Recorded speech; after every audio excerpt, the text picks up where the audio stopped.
Recording in progress.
क्या हो रहा है?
बढ़िया। आगे अब लास्ट लेक्चर अपन लोगों ने कवर अप कर लिया था।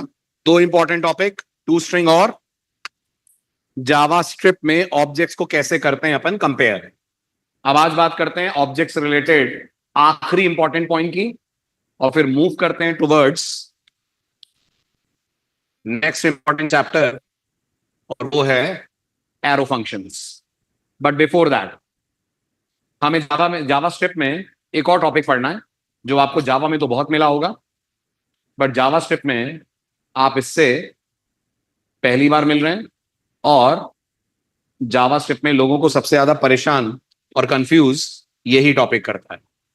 ठीक है, आपके साथ ये परेशानी और कंफ्यूजन ना हो, तो इसके लिए इसको जरा अपन अच्छे से और डिटेल में पढ़ लें। क्या पढ़ने जा रहे हैं अपन?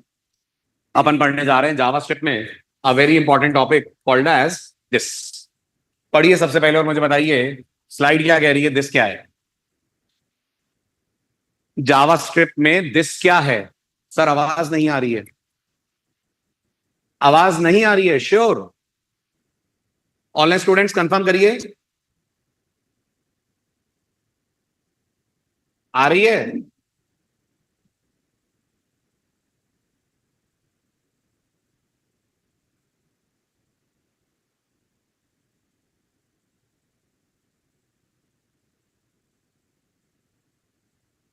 प्रशांत, बैकअप का मैसेज डालना पड़ेगा आपको बेटा, टीम तभी बैकअप दे पाएगी आपको। हाँ जी, तो मैं बात कर रहा था, स्लाइड क्या कह रही है, दिस कौन है? तो जवाब है जी दिस एक कीवर्ड है, और जावास्क्रिप्ट में दिस के मल्टीपल यूजेस हैं। अगर आप जानना चाहते हैं कितने यूजेस हैं, 4 यूजेस हैं जावास्क्रिप्ट में दिस के। 4 में से 3 आप अभी पढ़ लेंगे, एक आपको मैं पढ़ाऊंगा अगले हफ्ते जब हम मोस्ट इंपॉर्टेंट टॉपिक पे होंगे जिसका नाम है डॉम प्रोग्रामिंग। सबसे पहले आप पढ़िए दिस का पहला यूज क्या है।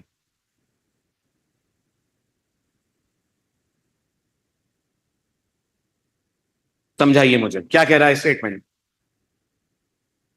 अगर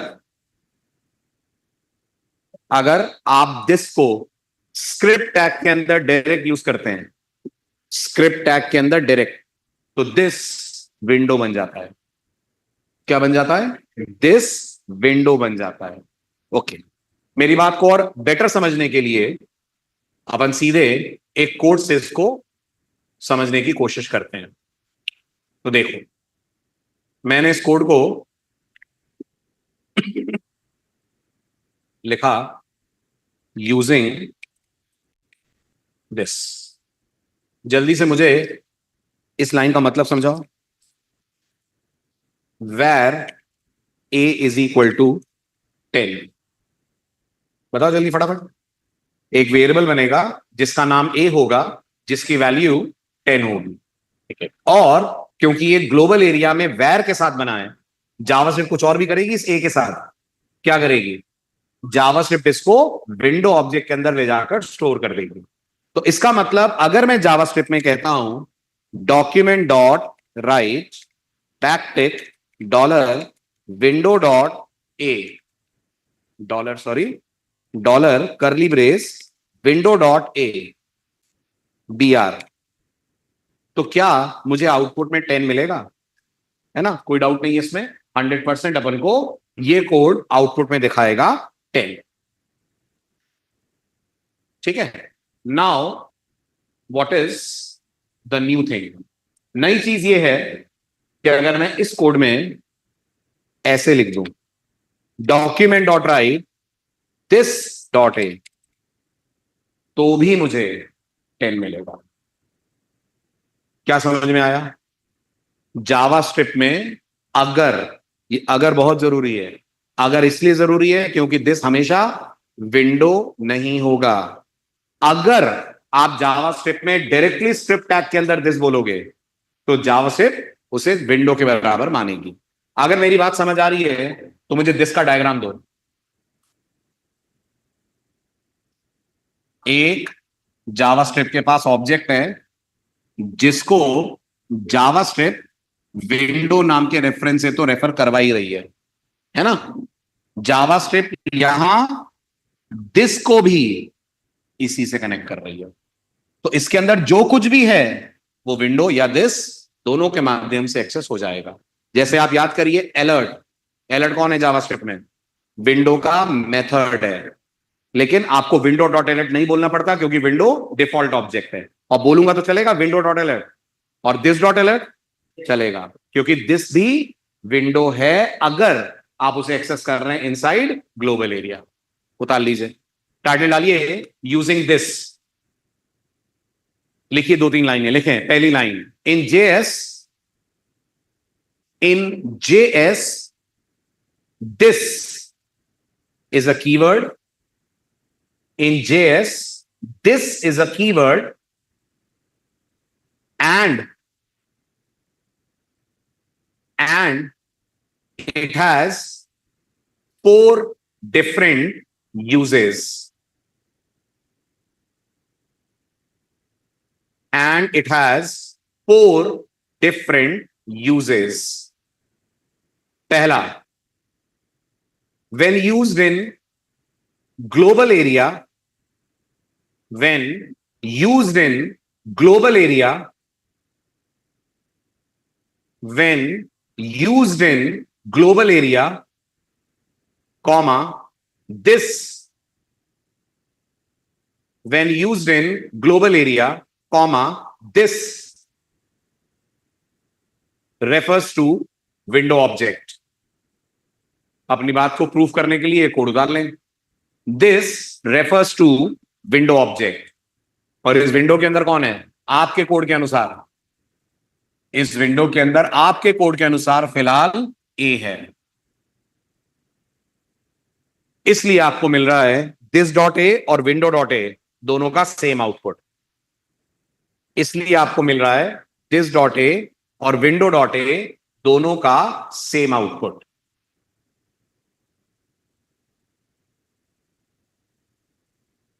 यस प्रशांत, दिस एक रेफरेंस है जो स्टैक में रहता है। चलूं आगे, पहला यूज समझ में आ गया दिस का।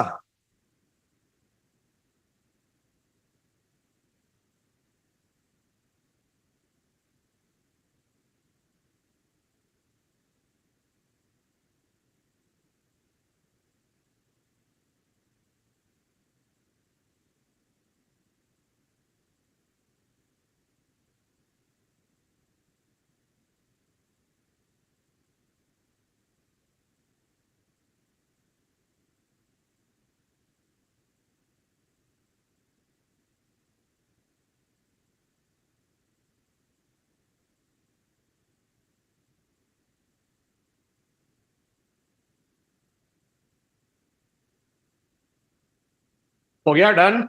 बदलू। अब दिस का दूसरा यूज सुनिए।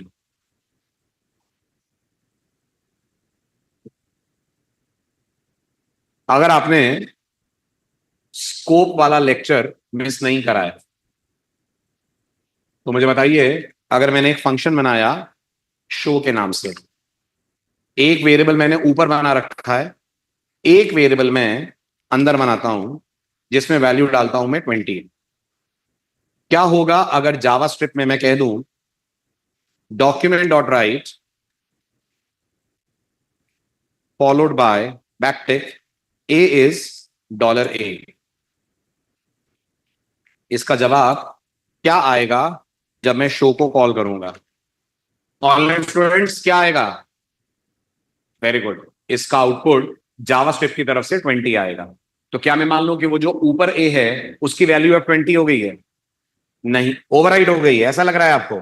नहीं, एक्चुअल में दो ए बन गए हैं, एक ग्लोबल ए और एक लोकल ए। आप इस समय डॉक्यूमेंट डॉट राइट रख रहे हैं अंदर लोकली, तो लोकल वाला ए रेफर हो रहा है। मैं चाहता हूं ये ग्लोबल वाला ए भी मेरे को मिल जाए। आपको पता है एक पुराना स्टाइल वो है विंडो डॉट ए, एक नया स्टाइल भी है और वो है दिस डॉट ए। इसका मतलब किसी फंक्शन के अंदर दिस बोलोगे तो दिस अभी भी रेफर करेगा विंडो को। तो क्या मिल रहा है बताइए दूसरे वाले डॉक्यूमेंट डॉट राइट का आउटपुट? वेरी गुड, दूसरे वाले डॉक्यूमेंट डॉट राइट का आउटपुट मिल रहा है 10। लिखिए सेकंड यूज दिस का। Inside any function, inside any function this again refers to window. Inside any function, this again refers to window. Inside any function, this again refers to window. किसी भी function के अंदर जाएंगे तो this window बन जाएगा। उतार लीजिए this का दूसरा यूज।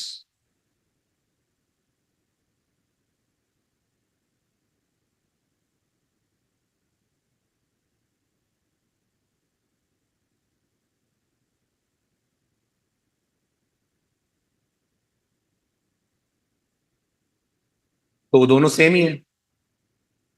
लोकल वाले का वैर हटा दे तो फिर यही वाला ए रेफर होगा और इसकी वैल्यू 20 हो जाएगी।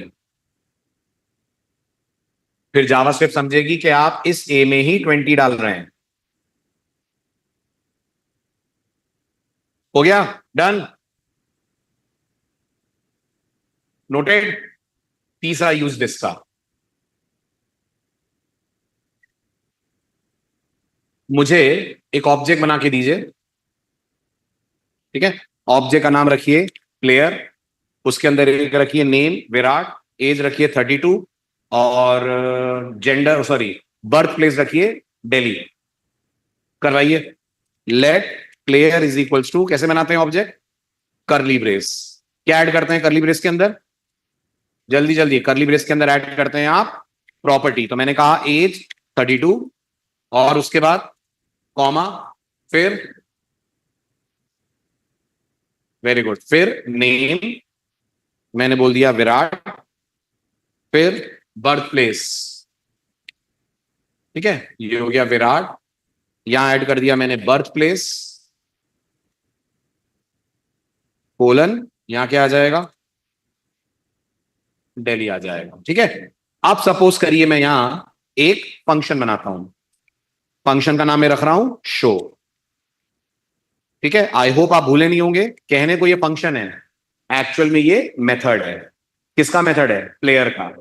अब अगर मुझे इस शो के अंदर एज नेम और बर्थ प्लेस चाहिए तो मैंने आपको कुछ बोला था, मेथड बॉडी के अंदर अगर आपको ऑब्जेक्ट की प्रॉपर्टीज को एक्सेस करना है तो ऑब्जेक्ट का नाम लेना पड़ता है, लेना पड़ता है। तो मुझे यहां बोलना पड़ेगा player dot name player dot age, लेकिन मैं इसकी जगह बोल सकता हूं this dot age comma this dot name comma this dot birth place. तो फिर बताइए दिस का तीसरा यूज क्या हुआ? अगर अगर अगर अगर किसी मेथड के अंदर हो आप, राइट, और वो मेथड किसी ऑब्जेक्ट का मेथड है तो दिस ऑब्जेक्ट को रेफर करने लग जाएगा। अब ये किसको रेफर नहीं करेगा? अब ये विंडो को रेफर नहीं करेगा। राइट? कॉल कैसे करेंगे शो को? प्लेयर, प्लेयर का ऑब्जेक्ट तो बन गया, वो ऑब्जेक्ट ही है, तो हम लिखेंगे यहां प्लेयर डॉट शो। जैसे ही आप कहेंगे प्लेयर डॉट शो, शो चलेगा और शो अंदर से कहेगा दिस डॉट एज, तो ये वाली एज है। दिस डॉट नेम, तो ये वाला नेम है। दिस डॉट बर्थ प्लेस, ये वाली बर्थ प्लेस है।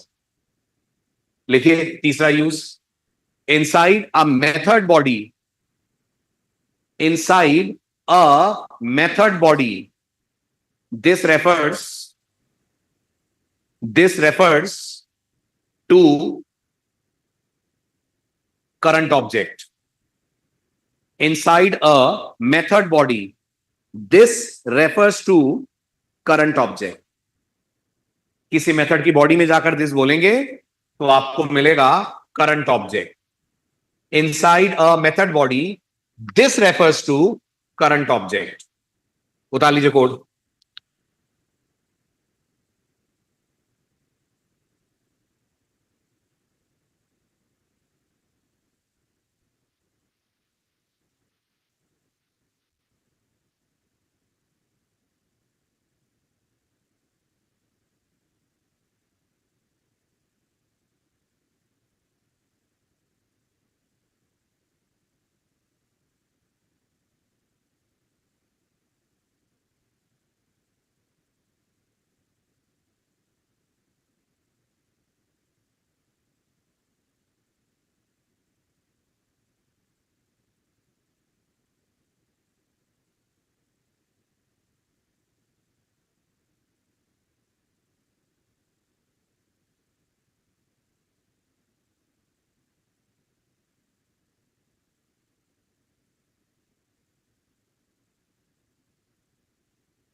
इसका मैं आपको बहुत दिनों से इनडायरेक्ट इंट्रोडक्शन दे रहा हूं। नाउ इट्स टाइम कि हम उस टॉपिक के बारे में बातचीत स्टार्ट करें। ठीक है, इसका एक यूज और है, मैं अभी छोड़ रहा हूं उसे जानबूझ के, क्योंकि वो यूज आपको समझ में आएगा अगले वीक जब आप क्या पढ़ रहे होंगे, जब आप पढ़ रहे होंगे डॉम, क्योंकि उसमें टॉपिक आ रहा है इवेंट और ये डॉम से रिलेटेड वर्ड है। बाकी तीन अपन ने कवर अप कर लिए हैं। ठीक है, अब शुरू करते हैं अपन next important chapter, and that chapter is called as arrow functions. Now what is arrow? इसको समझने के लिए मेरे एक छोटे से सवाल का जवाब दें। जितनी अपन लोगों ने जावास्क्रिप्ट कवर अप करी है, अगर उसे ध्यान में रखते हुए मैं आपसे बोलूं मुझे जेएस के अंदर एक फंक्शन बना के दीजिए जो स्क्रीन पे हेलो प्रिंट करे, तो आप कितने तरह से इस फंक्शन को बना सकते हैं? फंक्शन का नाम ग्रीटिंग्स रखिए और स्क्रीन पे मेरे को हेलो चाहिए। जल्दी बोलिए। पहला तरीका, आपका जवाब होगा हम फंक्शन को नेम्ड फंक्शन बनाएं। ठीक है, फंक्शन का नाम मान लीजिए हमने रखा ग्रीटिंग्स, पैरेंथेसिस, करली ब्रेस ओपन, अंदर आप लिख देंगे, शॉर्ट में लिख रहा हूं, document dot write followed by hello. Correct, this is one way. दूसरा तरीका, आपने इसी को करने का सीखा, हम इसको बना सकते हैं एनोनिमस फंक्शन, और उसके लिए हम लिख सकते हैं let X equal to function parenthesis brace open document dot write followed by hello और एक सेमीकोलन।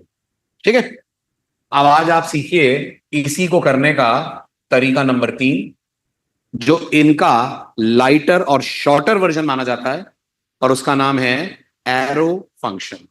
ठीक है, आप मुझे बताइए इन दोनों में आपको फंक्शन कीवर्ड लिखना पड़ रहा है? भले ही नाम नहीं देना पड़ रहा है, लेकिन एनोनिमस में फंक्शन तो लिखना पड़ रहा है।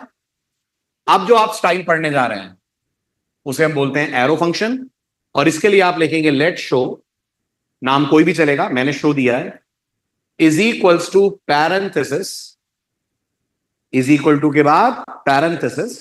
कभी आप याद करिए इक्वल टू के बाद स्क्वायर ब्रैकेट लगाते हैं तो एरे बन जाता है, करली ब्रेस लगाते हैं तो ऑब्जेक्ट बन जाता है। आज नया सिंटेक्स पढ़िए, इक्वल टू के बाद पैरेंथेसिस लगाएंगे तो शुरू हो जाएगा फंक्शन। लेकिन कौन सा फंक्शन? एरो।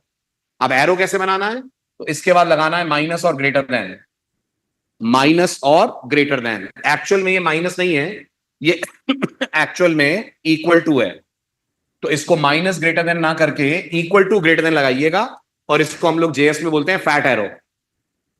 फैट एरो, हाँ जी, ऐसे लगाते हैं इसको, राइट। माइनस ग्रेटर देन की जगह इक्वल टू और ग्रेटर देन, ठीक है, बोलते हैं इसको फैट एरो।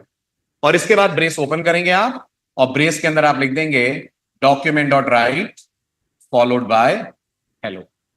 ये जो आप देख रहे हैं इस नए स्टाइल ऑफ फंक्शन को जेएस में अपन लोग बोलते हैं एरो फंक्शन, राइट। चलेगा ये भी बिल्कुल ऐसे जैसे इसको कॉल करने के लिए आप बोलोगे एक्स, इसको कॉल करने के लिए आप क्या बोलोगे? सॉरी, इसका नाम अपने क्या रखा हुआ है? ग्रीट रखा हुआ है, तो इसको कॉल करने के लिए आप बोलोगे ग्रीट, है ना। वैसे इसको कॉल करने के लिए आप बोल दोगे शो, है ना। अब आप जब इसको आपको लगेगा क्या फायदा सर, ऑलमोस्ट उतना ही तो बड़ा ये कोड है जितना बड़ा ये कोड है, सेम तो लेंथ आ रही है, बस एक कीवर्ड फंक्शन ही तो नहीं लिखना पड़ रहा। आप कह रहे थे कि एरो शॉर्ट कर देता है कोड को, कहां शॉर्ट करा उसने? ये दोनों कोड कितनी लाइनों में आ रहे हैं? तकरीबन 4, एक एक लाइन गिनूं तो वो भी तो 4 में ही आ रहा है ना। अब इसका असली फायदा देखिए, इसका असली फायदा जानने के लिए मुझे एक कोड बना के दीजिए जिसको मैं एक नंबर पास करूं, मैं एक नंबर पास करूं, एक फंक्शन बनाकर दीजिए जिसको एक नंबर पास करूं, वो मुझे उसका स्क्वायर लौटाए, 16 लौटाए, मैं 5 दूं तो वो मुझे 25 लौटाए। फटाफट बताइए कैसे लिखेंगे? हाँ जी Anjali, show without dot call होगा क्योंकि वो ऑब्जेक्ट का पार्ट नहीं है ना, ऑब्जेक्ट का पार्ट होगा तो डॉट लगेगा। हाँ बोलो। तो अगर आप इसको नॉर्मल वे में बनाओ तो आप लिखोगे फंक्शन स्क्वायर पैरामीटर में n, अंदर लिखोगे आप return n multiplied by n। इससे छोटा तो नहीं कर सकते ना इसको, इतना तो लिखना ही पड़ेगा। इसी का एनोनिमस वर्जन बनेगा कुछ ऐसे, let square is equals to function parameter में n, brace open, return n into N, है ना, और एक सेमीकोलन। ठीक, अब इसी का आप मजेदार कमाल देखिए, एरो। इसका एरो आप ऐसे बनाएंगे, let square is equal to parenthesis में n followed by arrow operator followed by return n into N. अभी भी दिमाग बोलेगा तो क्या फर्क रहा, उतना ही तो है ना। अब एरो की पहली खास बात, एरो कहता है कि अगर मेरी बॉडी में सिर्फ एक लाइन है और उसमें तुम कुछ रिटर्न कर रहे हो, क्या बोल रहा हूं मैं, सिर्फ एक लाइन है और तुम कुछ रिटर्न कर रहे हो, तो तुम्हें रिटर्न और ब्रेस दोनों ही लगाने की जरूरत नहीं है। तुम्हें रिटर्न और ब्रेस दोनों ही लगाने की जरूरत नहीं है। तो गेस करिए इसका और शॉर्टर वर्जन क्या बन गया, इसका और छोटा वर्जन बन गया, let square is equal n into N. ठीक है, एरो और एक लाइन बोलता है, वो बोलता है अगर सिर्फ एक आर्गुमेंट आ रहा है, क्या एक आर्गुमेंट आ रहा है सिर्फ, कि नहीं दो आ रहे हैं, एक ही आ रहा है, तो पैरेंथेसिस भी ऑप्शनल है। कौन सा, जो एन पे लगा रखा है आपने, यानी ये और छोटा कर दीजिए, क्या बन गया है, let square equal to N arrow. अब आप बताइए, अगर कोई ना बताए आपको तो कहां समझ में आ रहा है कि ये कोई फंक्शन बन रहा है। इसलिए एरो फंक्शंस को एक और नाम बोल देते हैं, इनको हम बोलते हैं वन लाइनर्स। क्या बोलते हैं, वन लाइनर्स। यानी जेएस बोलती है अगर तुम्हें एक लाइन का कोई कोड लिखना हो तो फिर इतनी फॉर्मेलिटी करने की क्या जरूरत है, इतना लंबा चौड़ा मेहनत करने की क्या जरूरत है, ऐसे बना दो ये भी वही कर देगा। और कॉल बिल्कुल वैसे ही होगा जैसे ये होगा। ये कैसे कॉल होगा, ऐसे ही करोगे ना, डॉक्यूमेंट डॉट राइट स्क्वायर, और यहां से पास करोगे मान लो आप 5। बिल्कुल यही कॉल आप इसका भी दोगे। That is a power of arrow functions. लेकिन याद रखना, ये पैरेंथेसिस कब हट सकते हैं, सिर्फ एक ही केस में हट सकते हैं, जब सिर्फ एक आर्गुमेंट हो। दो हुए तो पैरेंथेसिस कंपलसरी है, कोई आर्गुमेंट नहीं हुआ तो पैरेंथेसिस कंपलसरी है। ये मत सोचिएगा आर्गुमेंट नहीं हुआ तो पैरेंथेसिस क्यों देंगे, पैरेंथेसिस ही बताएगा जेएस को कि क्या बन रहा है, पैरेंथेसिस ही बताएगा कि जो बन रहा है वो अपने आप में एक फंक्शन माना जाए।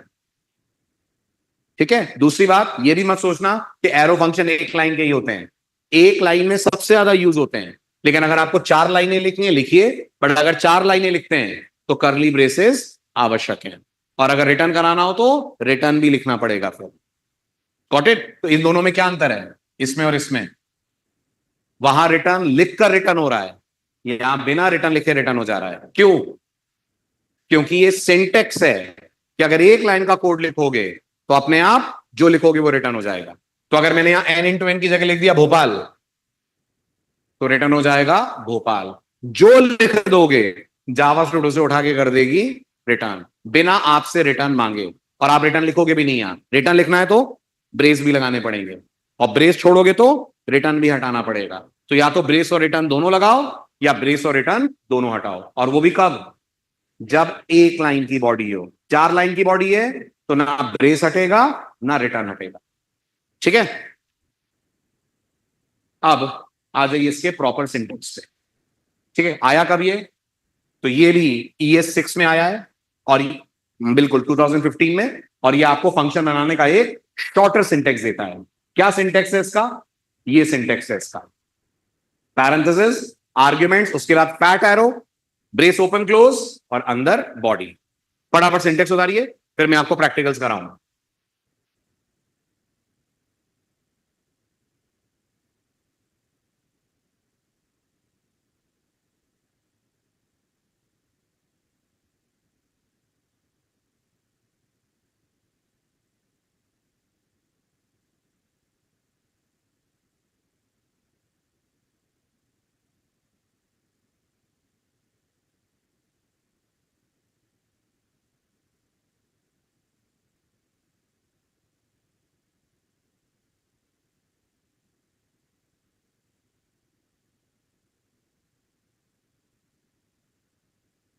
हो गया सिंटेक्स?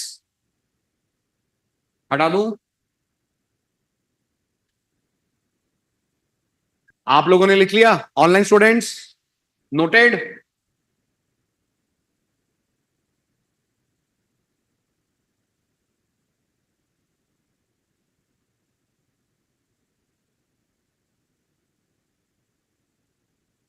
और ये इसकी खास बातें हैं जो मैं आपको बता ही चुका हूं। नंबर वन, एरो के साथ क्या नहीं लगता?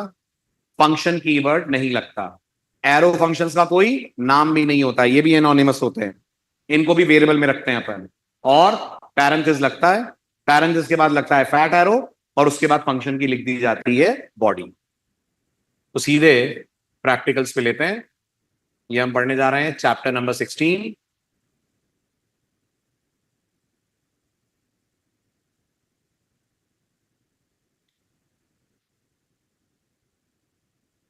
Advance function concepts, example 1।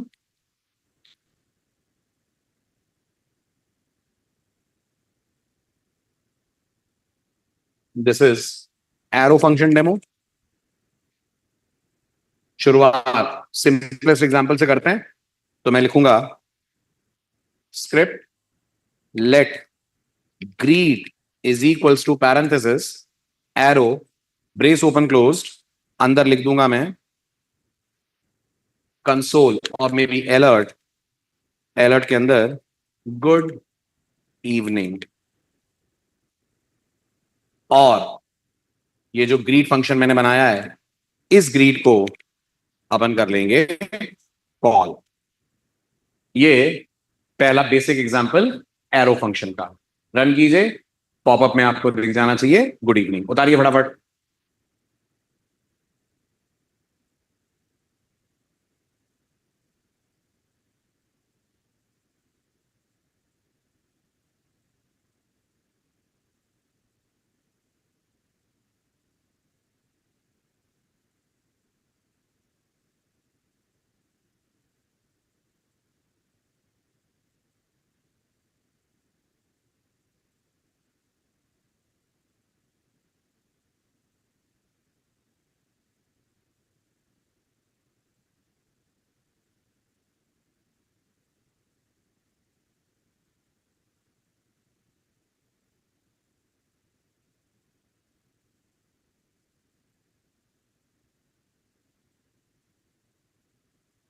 बोल देता हूं प्रशांत, मैं बोल देता हूं।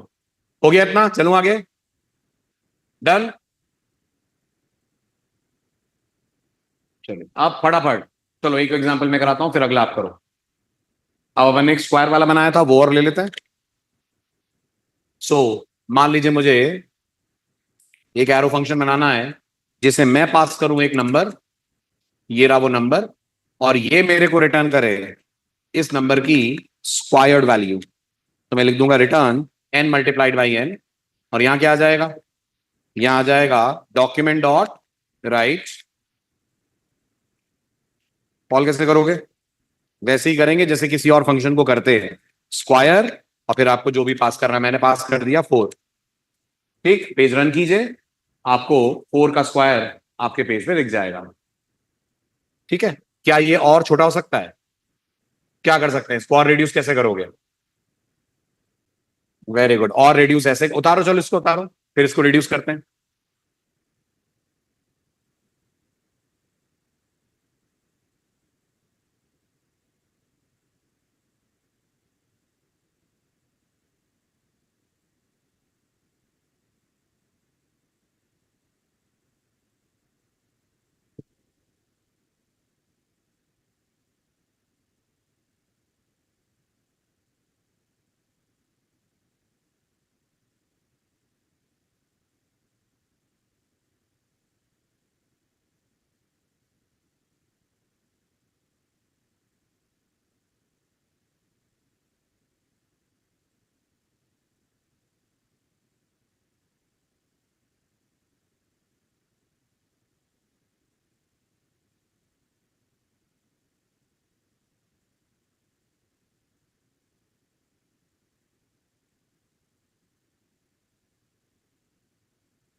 हो गया?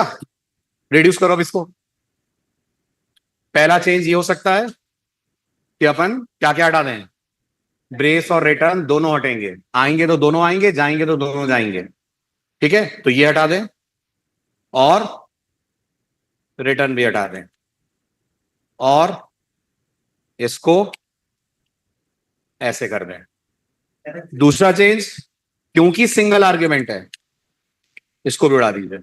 किसको उड़ा दीजिए? पैरेंथेसिस भी हटा दीजिए। ठीक है, ऐसे कर दीजिए। करिए रन, सेम आउटपुट। बिल्कुल सही प्रशांत।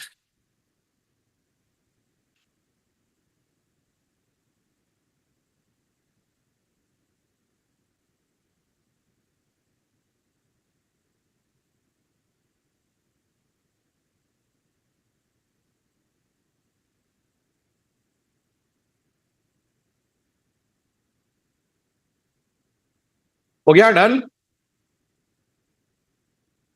चलिए अब बनाइए एक एरो फंक्शन जिसका नाम सम हो, SUM सम, जो दो नंबर ले और उनका सम लौटाए। बनाए जल्दी। दो नंबर ले और जो दो नंबर मैं इसको दे रहा हूं उसका सम लौटाए।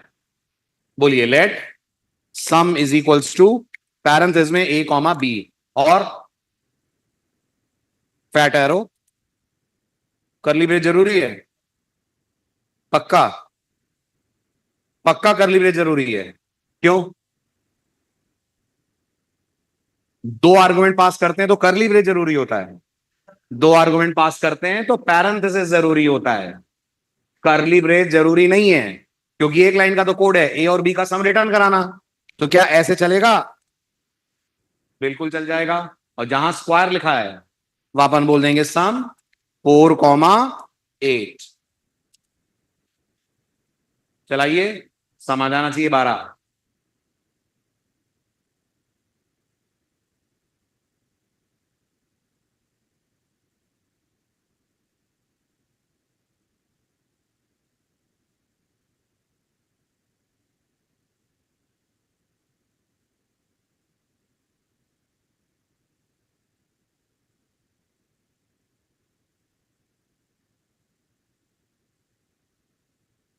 हो गया? बदलू?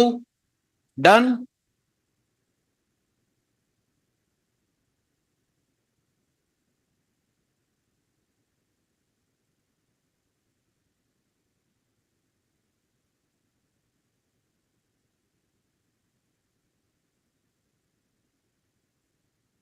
Try this now.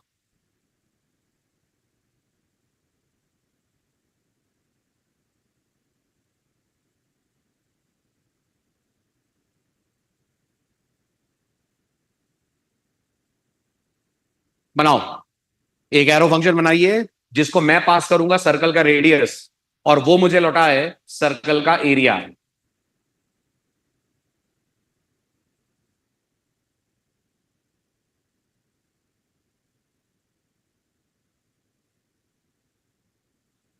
बिल्कुल है, मैट डॉट पाई भी है, मैट डॉट पाओ भी है। जावास्क्रिप्ट में बिल्ट इन ऑब्जेक्ट है मैथ, उसके पास एक पाई नाम का मेंबर है कैपिटल लेटर्स में और उसके पास पाओ नाम का मेथड है।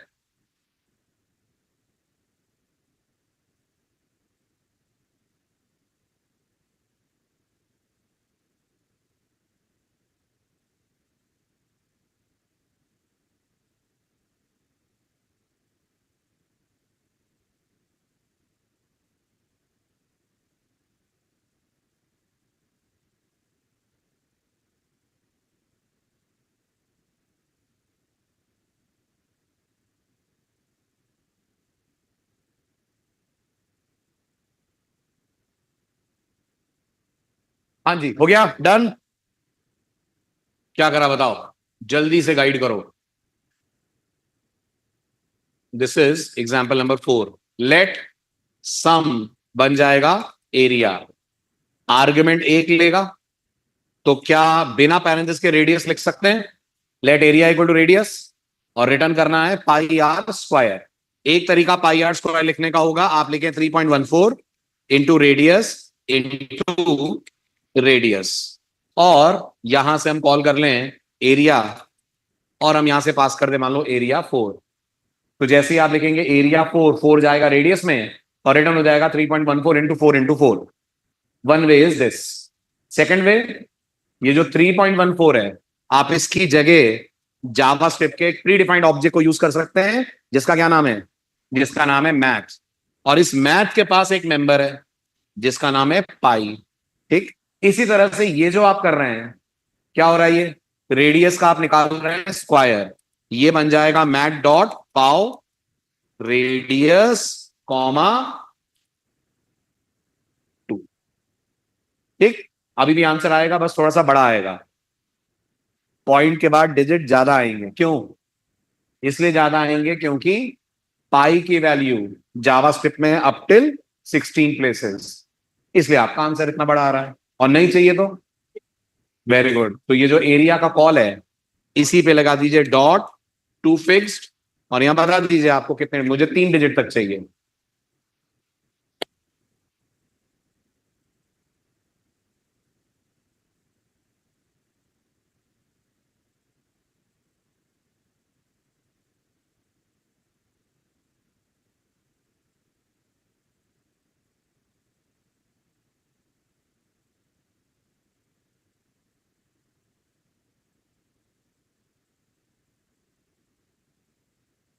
डन।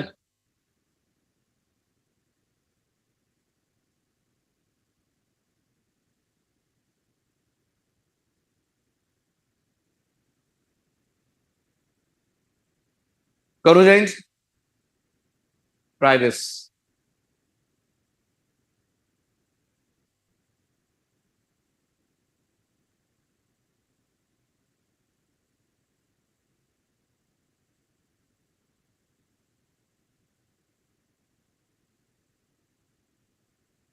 एक लाइन में लिखना, एक लाइन की बॉडी,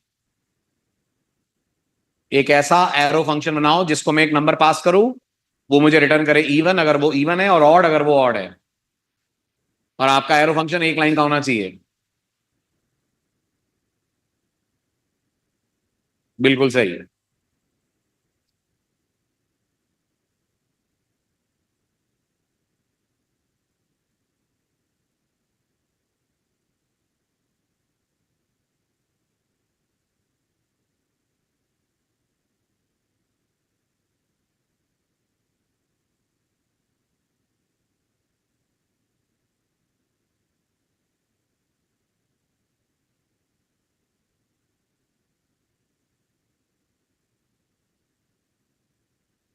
हो गया, वेरी गुड।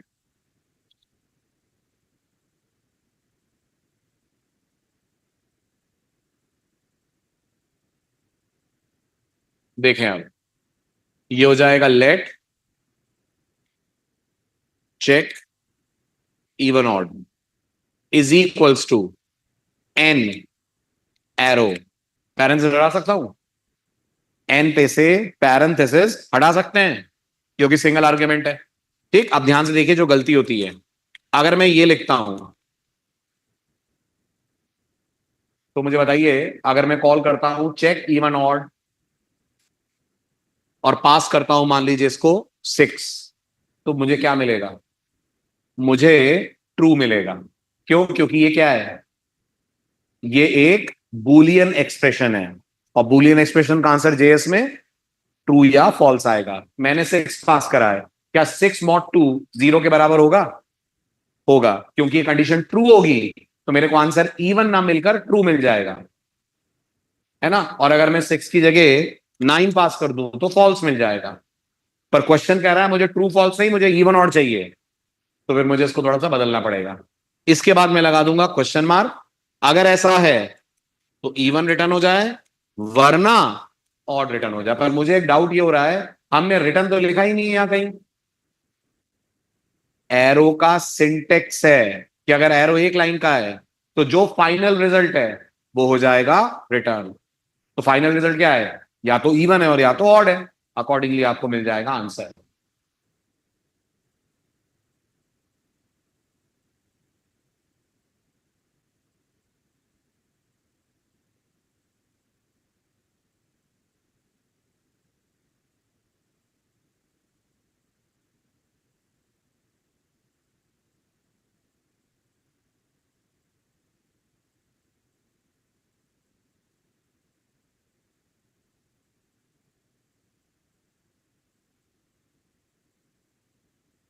हो गया।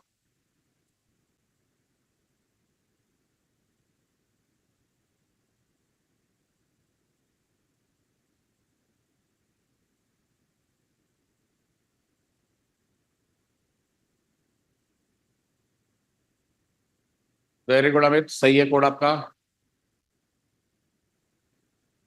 बस ये लास्ट में पैरेंथेसिस क्यों लगा दिया है?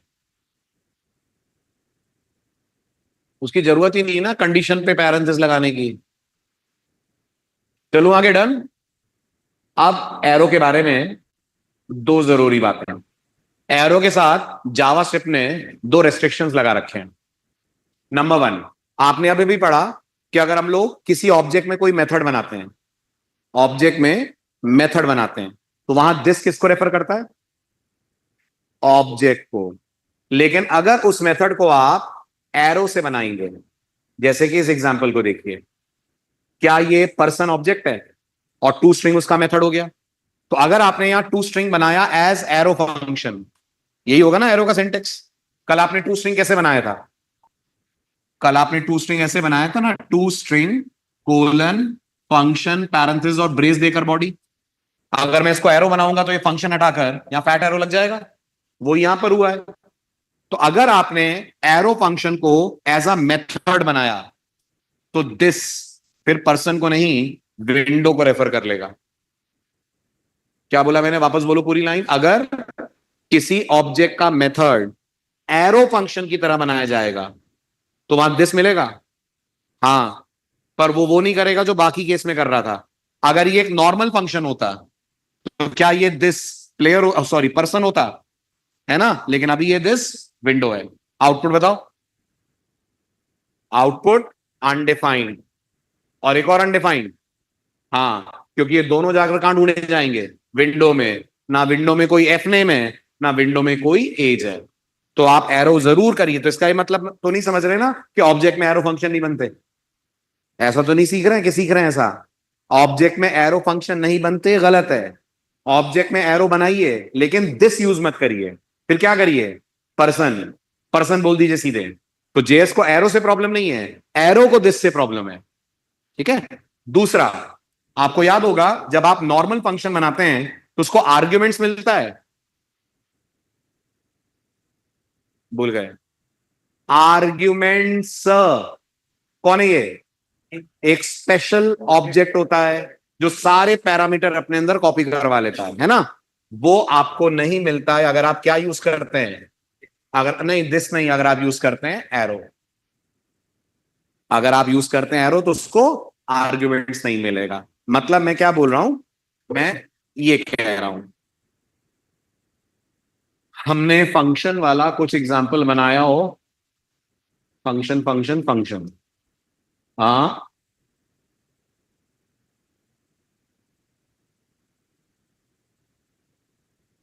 देखो, अगर मैं चाहूं इस वाले कोड में ये हटाकर ऐसे कर सकता हूं, लेट सम इक्वल टू 0 और let x of arguments sum plus equal to x, average equal to sum divided by arguments dot length. कि नहीं, नहीं चलेगा ये? जल्दी जल्दी बताओ फटाफट, चलेगा कि नहीं चलेगा? हाँ जी, एक्स एक्स एक्स चलेगा कि नहीं चलेगा? कौन है ये? कैसा function? Named, anonymous, arrow? Named है। क्या नेम्ड के पास ये आर्ग्यूमेंट्स नाम का स्पेशल ऑब्जेक्ट होता है? बिल्कुल होता है। तो अपन ने अगर कोई गलती नहीं करी है तो कोड परफेक्टली चलेगा। इसको जरा एरो बनाओ तो। एरो तो ये हट जाएगा, ये हो जाएगा let is equal to parenthesis और यहां लग जाएगा एरो। बन गया ये एरो, है ना? चलाओ कोड। क्यों, कुछ क्यों नहीं आ रहा? जावा से को यही समझ नहीं आ रहा। कौन? आर्ग्यूमेंट्स। क्या बोलेगी जब कुछ नहीं मिलता है तो? क्या बोलती है? Not defined. तो जावा से बोल रही है आर्ग्यूमेंट्स इज नॉट डिफाइंड। तो एरो को कौन नहीं मिलता? एरो को आर्ग्यूमेंट्स नाम का ऑब्जेक्ट नहीं मिलता। अगर वो चाहिए तो इसको बनाइए नॉर्मल फंक्शन। क्लियर? आइए नेक्स्ट, अगले लेक्चर में लेंगे very crucial part, call back, और अगले हफ्ते से शुरू करेंगे डॉम।